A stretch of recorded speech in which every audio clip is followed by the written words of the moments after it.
مہرو خالہ نے تنک کر کہا، مگر شنوں کو ایسا کرنے کی مہلت ہی نہ ملی۔ وہ چودھری مقصود کی آمد کا سن کر ہی دم ہار بیٹھی تھی۔ کھانسی کا ایک شدید حملہ اس پر ہوا اور وہ کھانستے کھانستے بے دم ہو کر گر پڑی۔ ہم سب کو اس کی پڑ گئی۔ ڈاکٹر کو بلوایا گیا، مگر شاید وہ آخری مرتبہ ماں کو دیکھنے کے لیے ہی یہاں پہنچی تھی۔ رات تک اس کے سانس ختم ہو گئے اور وہ اپنے آخری ٹھکانے پر پہنچ گئی۔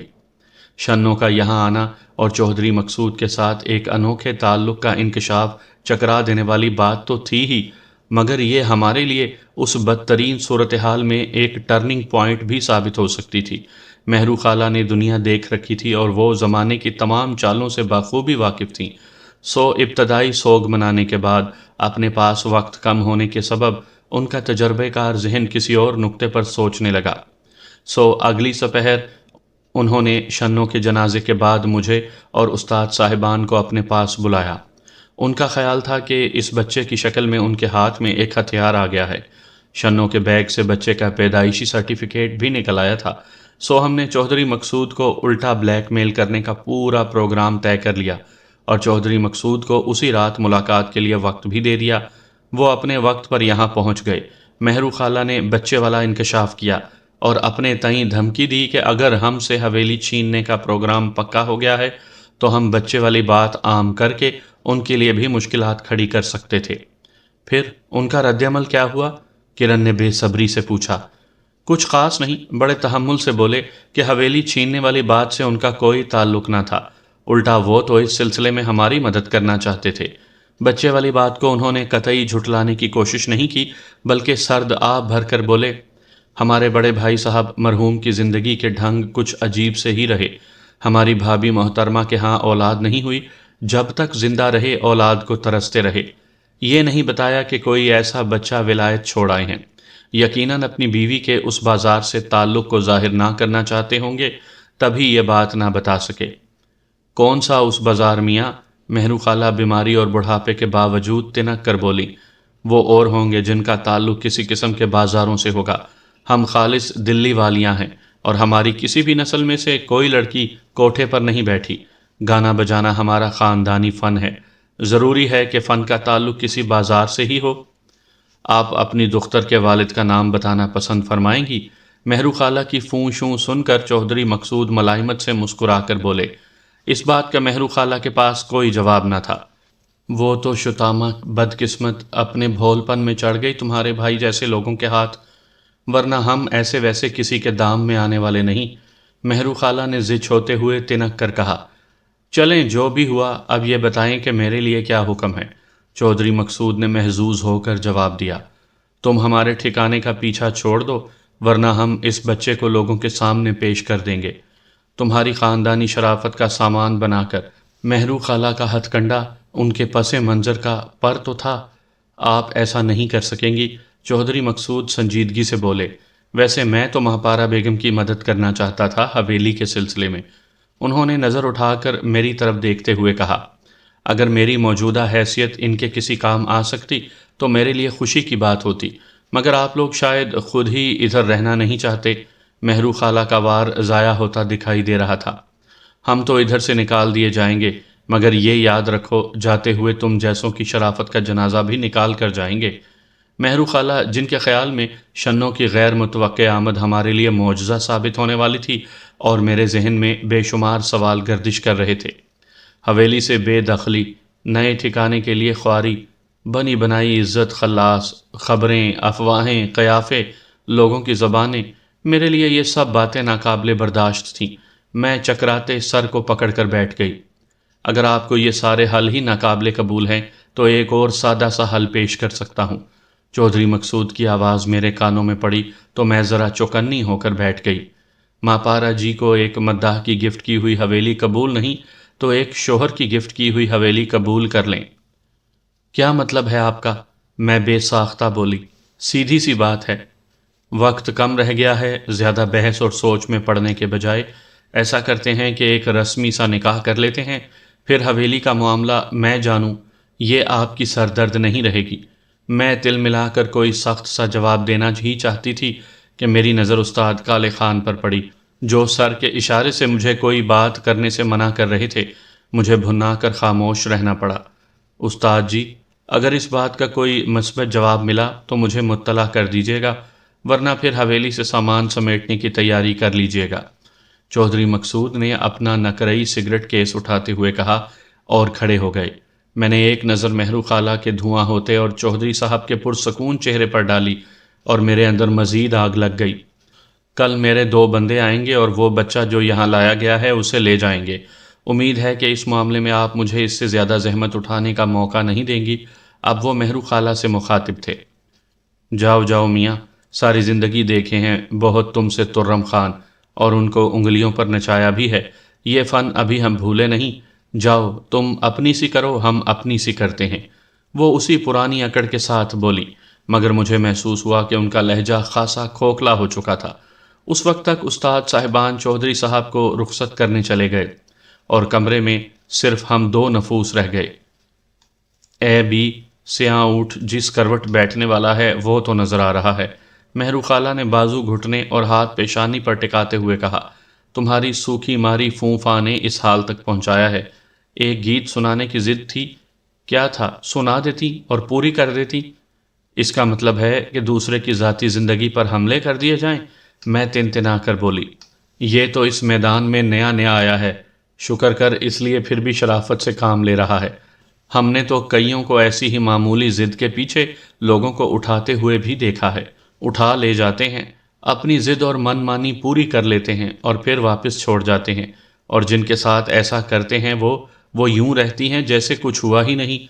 یہ جو اتنے خاموش دریا بہہ رہے ہیں نا، اس فن کی دنیا میں ان کی تہ میں بھی کئی موقع ملے تو جھانک کر دیکھو کیسے طوفان بپا ہیں۔ مہرو خالہ کا تجربہ بولنے لگا، پھر اب کیا کروں؟ آپ کی بچے والی بات بھی رائے گاں گئی، اس نے تو کوئی نوٹس ہی نہیں لیا، الٹا بولا بچہ لے جاؤں گا۔ میں نے انہیں اشتعال دلانے کی کوشش کی، ہاں تو لے جا سکتا ہے تو کہہ رہا تھا نا۔ وہ بھڑکے بغیر بولی، بی بی اس وقت راج ہے اس کے پاس۔ زمانہ وہ چل رہا ہے جب شرفا ٹوپیاں سنبھالتے پھر رہے ہیں، فوجی عدالتوں اور شرعی سزاؤں کی آڑ میں پرانے بدلے چکائے جا رہے ہیں۔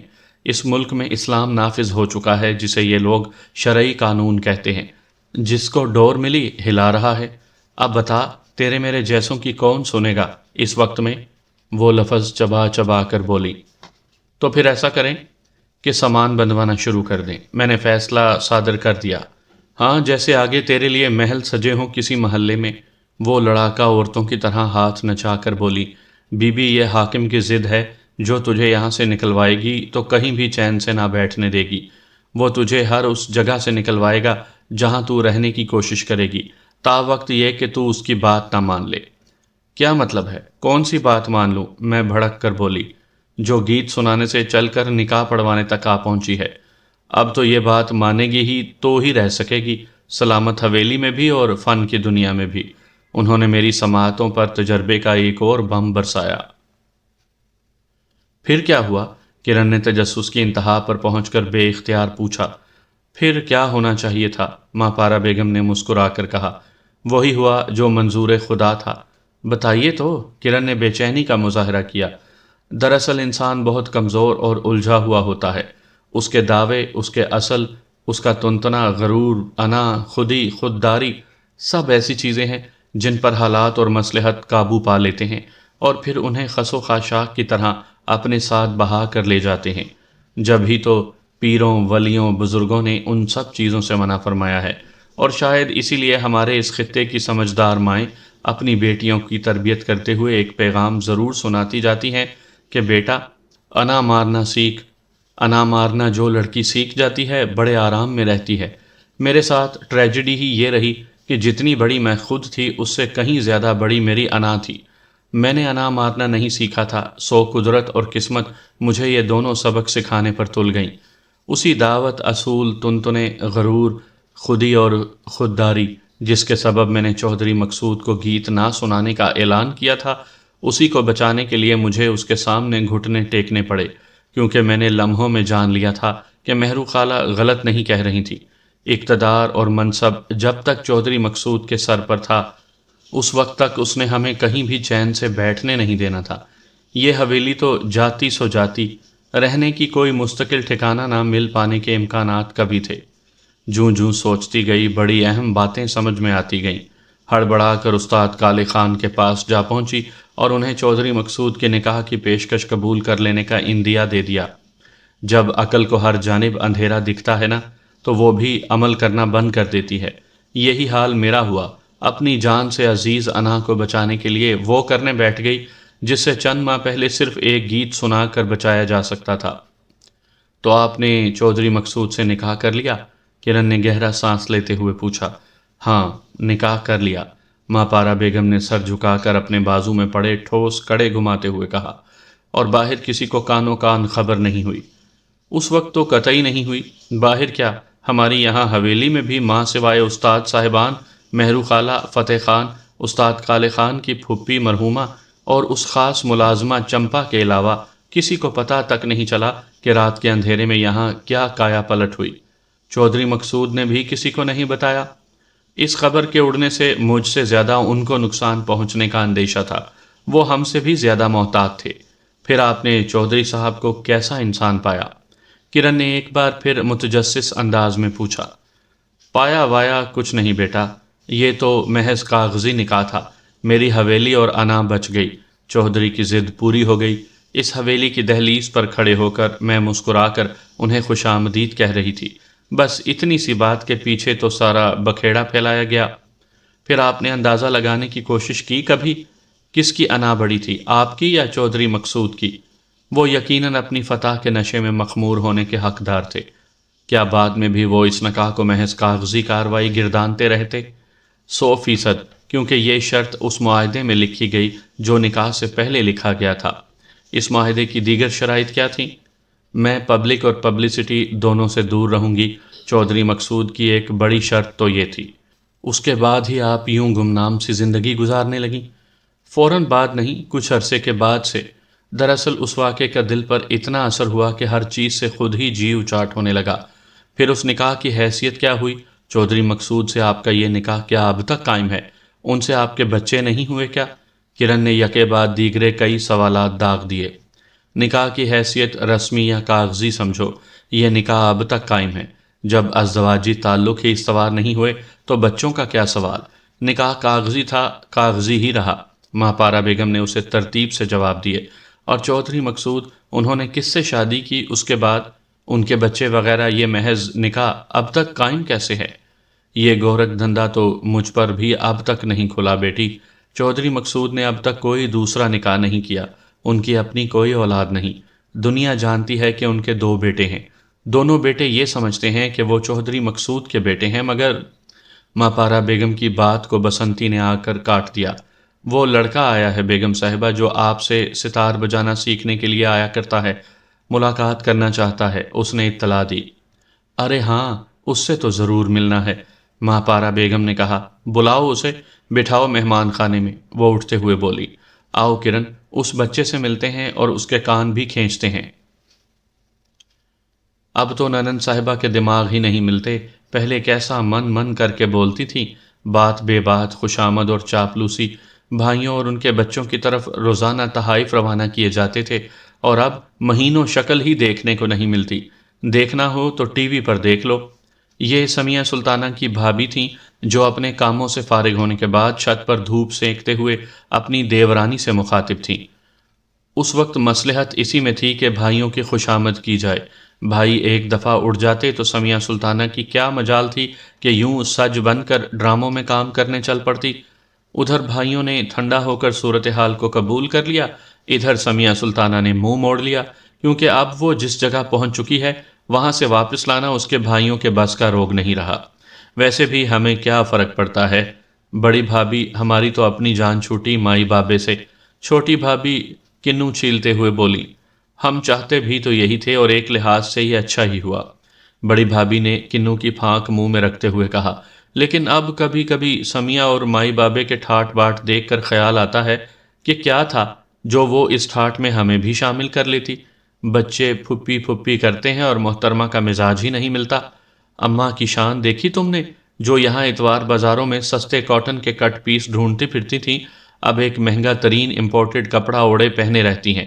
اچھا کھاتی پیتی ہیں اور ہم سب کو یوں دیکھتی ہیں جیسے ہم کوئی کیڑے مکوڑے ہوں۔ غیرت اور شرم گھول کر پی لی جائے تو سبھی فخر کرنے لگتے ہیں۔ بیٹی روز کسی نئے مرد کی بیوی گرل فرینڈ محبوبہ بنی ہوئی ہے، اس ڈرامے میں دیکھا نہیں تھا کیسے اس شخص کی بیوی بنی ایک ہی بیڈ پر لیٹی پڑی تھی اس کے ساتھ، اشتہاروں میں ناچ رہی ہوتی ہے غیر مردوں کی باہوں میں باہیں ڈال کر، رسالوں پر تصویریں سجی ہوتی ہیں اس کی، ایک شانے پر باریک سی پٹی چڑھائے، دوسرا اس سے بھی آری، اور رسالوں میں لکھا ہوتا ہے صرف حسن ہی نہیں بہت سیکسی لکس ہیں سمیہ سلطانہ کے۔ چھوٹی بھابھی نے دل کے پھپھولے پھوڑے۔ یہ کیا ہوتے ہیں سیکسی لک؟ بڑی بھابھی نے کچھ نہ سمجھتے ہوئے پوچھا۔ بس کچھ نہ ہی پوچھیں تو بھلا ہے، ہم تو اب اس سے اپنا تعلق جتاتے ہوئے بھی شرم آتے ہیں۔ ادھر محلے میں نکلو، بازاروں میں جاؤ تو ہر طرف اس کی تصویروں والے اشتہار چپکے ہوتے ہیں۔ لوگ پوچھتے پھرتے ہیں کیا حال ہے آپ کی ننند کا باجی جی؟ بڑی شرم آتی ہے اس وقت جب آنکھوں کے سامنے وہ سیکسی لکس والے اشتہارات ناچتے ہیں۔ چھوٹی بھابھی خاصی جلی بھنی ہوئی تھی، سو ان کے لہجے میں تنفر جھلک رہا تھا۔ ہمارا تو بھائی دامن صاف ہے، بڑی بھابھی نے مطمئن سے انداز میں کہا۔ ہم تو لوگوں کو صاف بتا سکتے ہیں کہ ہم ان گناہوں کے شریک نہیں، اگر ہم بھی ایسے ہوتے تو آج ان کے ساتھ بیٹھے عیش کر رہے ہوتے۔ ہماری تو صاف ستھری سادہ سی زندگی ہے۔ یہ اور بات ہے کہ سمیہ کی دونوں بہنیں اس نئی صورتحال پر بڑی خوش ہیں۔ والدہ صاحبہ دونوں بیٹیوں کی طرف نت نئے رنگ برنگ تحائف روانہ کرتی رہتی ہیں۔ ابھی جب سمیہ واپس آئی تھی باہر سے تو دیکھا تھا کیسے بڑے بڑے بیگ پہنچے تھے دونوں آپاؤں کے گھر۔ چھوٹی بھابھی کو ایک اور بات یاد آ گئی۔ وہ کیوں خوش نہ ہوں گی؟ تحائف کی ایک رہی کمرہ خالی کرا دیا بہن کی۔ سمیہ نے اس لڑکے سے، کیا نام ہے اس کا؟ حسن، چھوٹی بھابھی نے یاد دلایا۔ اس کے ساتھ تو سمجھو میاں بیوی والا رشتہ ہی پکا ہو گیا سمیہ بیوی کا، مگر شادی نہیں کریں گے اس سے، یہ لکھوا لو تم۔ شادی کے بعد مانگ ہی ختم ہو جاتی ہے اداکاروں کی، پھر انہیں کام کہاں ملتا ہے؟ بڑی بھابھی نے اپنی معلومات جھاڑی۔ کوئی حرج نہیں، سمیہ بیوی پھر بھی ہر طرح سے فائدے میں رہیں گی، لڑکے کا ساتھ بھی رہے گا اور شادی کے جھنجھٹ سے آزادی بھی ملی رہے گی۔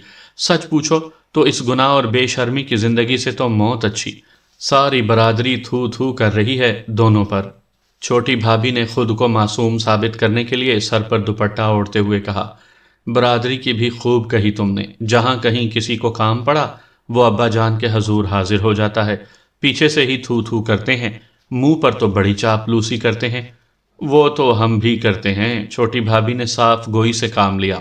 اور اب دیکھو اتنی دیر سے ہم کر کیا رہے ہیں؟ تھو تھو یا تھو کوڑی؟ کیا مطلب؟ حسب معمول بڑی بھابھی کو خاک سمجھ میں نہیں آیا۔ نہ سمجھیں تو بھلا ہے، چھوٹی بھابھی نے مسکرا کر کہا۔ بس جیسے چل رہا ہے چلنے دے، تیل دیکھیں، تیل کی دھار دیکھیں۔